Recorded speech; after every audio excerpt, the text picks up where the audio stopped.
This is Hidden Killers Week in Review. A look back at the most prolific stories of the week. This is Hidden Killers with Tony Brueski. Here now, Tony Brueski. Barry Morphew. We're going to talk about this case. There's a lot of people that support Barry Morphew. You should be aware of that. We're going to talk about arguments of guilt and arguments of innocence in this case. So I guess keep an open mind if you're brand new to this story. It starts back on Mother's Day weekend in 2020. The quiet mountain town of Salida, Colorado, woke to news that one of its own, 49-year-old Suzanne Morphew, had vanished.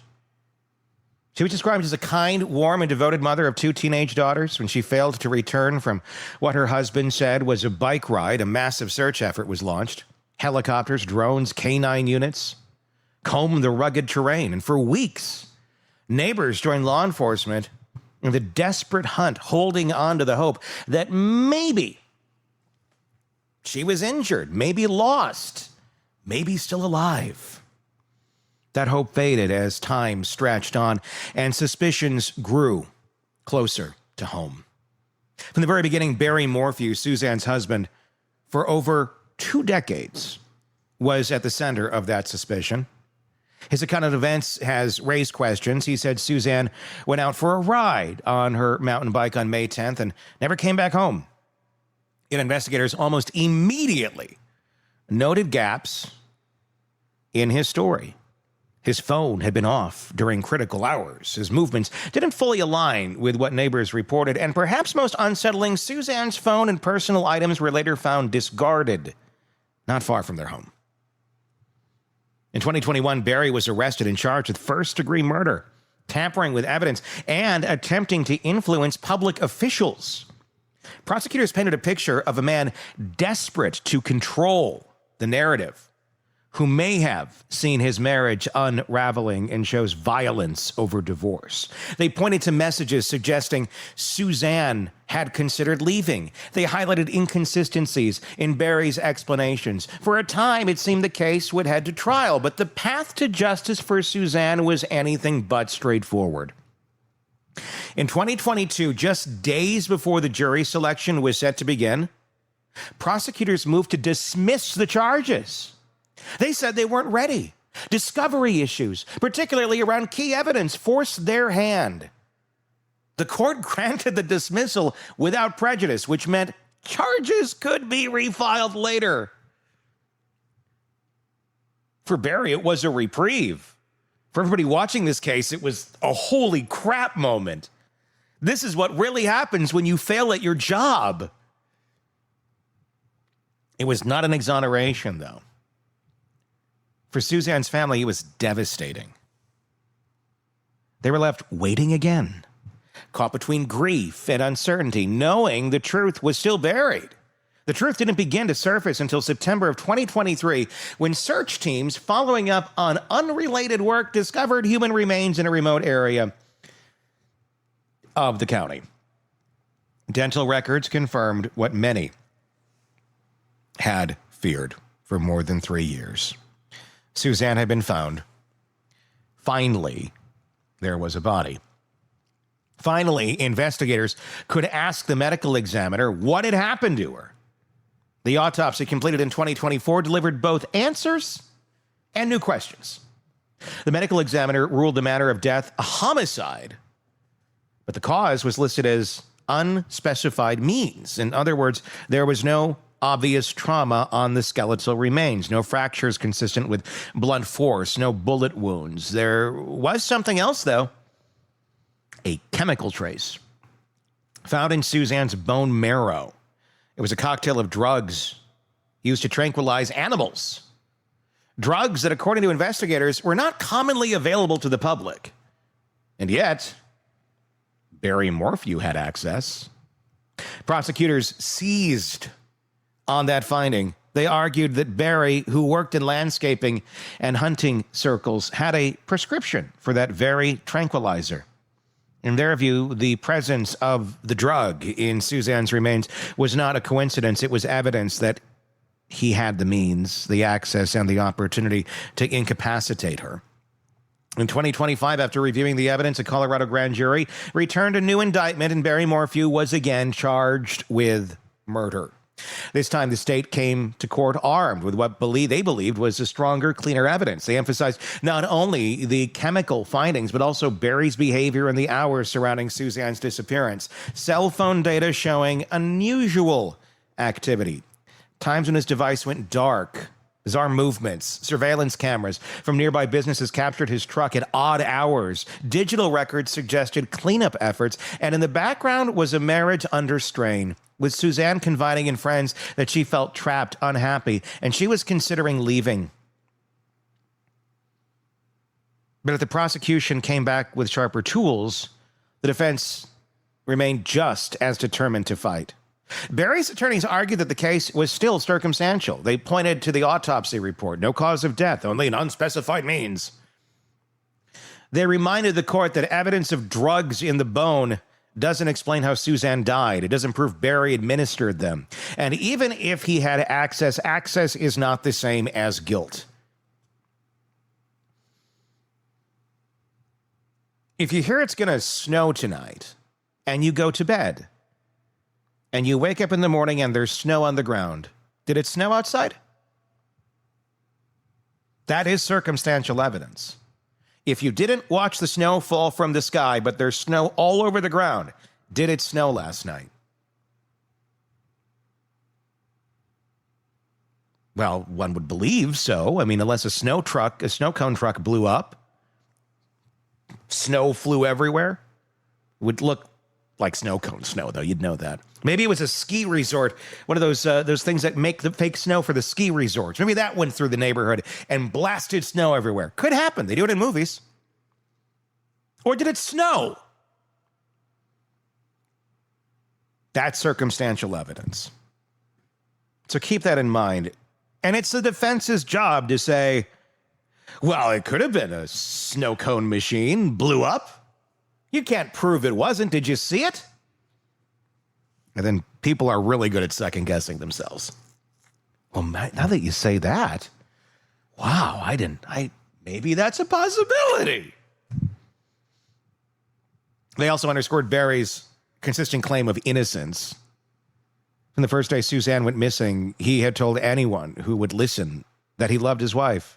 He had nothing to do with her disappearance. He even participated in a public plea for her return, at one point offering a reward for information. And when charges were first dropped in 2022, the defense characterized it as proof the state had rushed to judgment.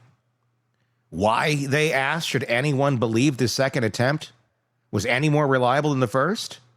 For the court, these questions weighed heavily in determining whether Barry should remain behind bars while awaiting trial. Initially, bond was set at $3 million, cash only, an amount that would effectively guarantee he stayed in custody.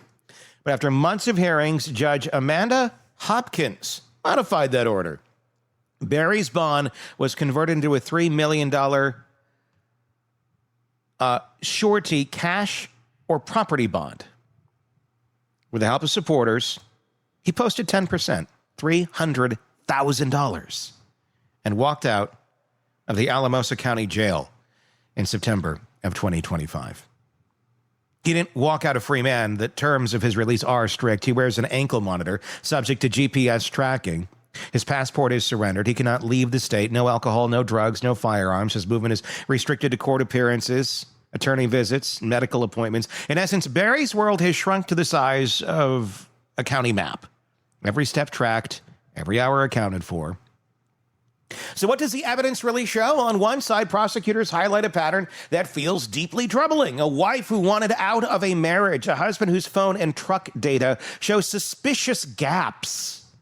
A tranquilizer cocktail, rare and specific, showing up in her body years later. Circumstantial, yes, but circumstantial evidence has convicted many before.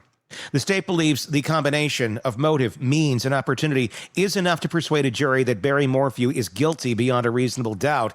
On the other side, the defense leans into what's missing. No eyewitnesses, no camera footage, of an act, no weapon, no definitive cause of death. Even an autopsy's conclusion, unspecified means, is a reminder of uncertainty.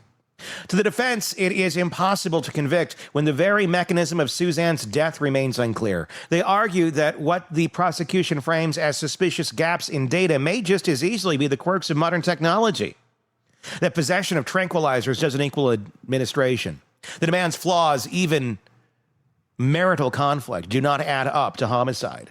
Forensic experts will likely battle over the science in court. How reliable is drug detection in bone marrow years after death? Can contamination be ruled out? Can dosage be determined? These are not abstract debates. They go to the heart of whether the evidence is strong enough to meet the high burden of proof. Psychologically, the case is a study in control and accountability. Prosecutors say Barry Morphew could not tolerate the prospect of losing his marriage, his family image, or sense of power.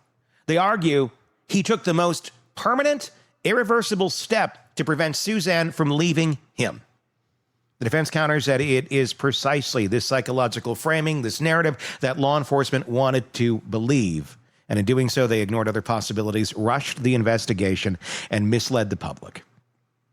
For Suzanne's family, the years have been a tormenting time of waiting. First for answers, then for remains, then for charges to stick. Each courtroom hearing has reopened wounds. Each procedural setback has delayed closure. And while the justice system works slowly, her absence remains immediate, a void that no verdict can truly repair.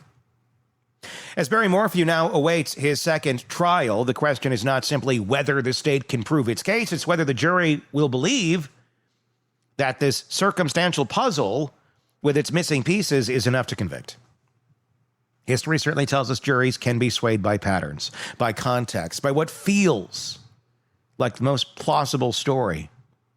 But history also tells us they hesitate when a case feels uncertain, when the evidence leaves gaps they cannot fill with guesswork, no matter how extreme that guesswork needs to be. And so in the story of Barry and Suzanne Morphew, accountability hangs in the balance. On one side is a promise of justice for a woman who never came home on Mother's Day. On the other is the presumption of innocence, the safeguard that protects every defendant until guilt is proven beyond a reasonable doubt. Justice is not about certainty. It's about standards. The standard in a criminal trial is high for a reason. It protects against wrongful convictions, even as it risks leaving crimes unsolved. Whether Barry Morphew's actions meet that standard is for a jury to decide. What we can say without a doubt is that Suzanne deserved better. She deserved the chance to walk away from an unhappy marriage, to pursue a life on her own terms, to be celebrated on that Mother's Day instead of remembered as missing. She deserves safety, respect, and the dignity of truth. As the trial approaches, those listening, whether in the courtroom or far beyond, must hold on to that fact, because at the end of the day, the case is not about legal strategy or courtroom theatrics. It's about accountability. It's about whether choices were made that stole a woman's life. It's about whether finally someone will be held responsible. Give me your thoughts in the comment section on this case. I know there's a lot of other pieces. It's impossible to cover all of the pieces of evidence right here in this one sole piece. And we have covered many other pieces on this channel. So feel free to look up Barry Morphew here and take a look back, because there are a lot of very questionable pieces of evidence in this case that don't look all so great for old Barry. But give me your thoughts. He's innocent until proven guilty, and he maintains his innocence. So, give me your thoughts in the comments section. And be sure to press subscribe wherever you are listening to this podcast so you don't miss any of our coverage on this and the many cases we got for you right here at the Hidden Killers Podcast and True Crime Today. I'm Tony Brueski. We'll talk again. Want more on this case and others? Then press subscribe now and don't miss a moment of true crime coverage from Tony Brueski and the Hidden Killers Podcast.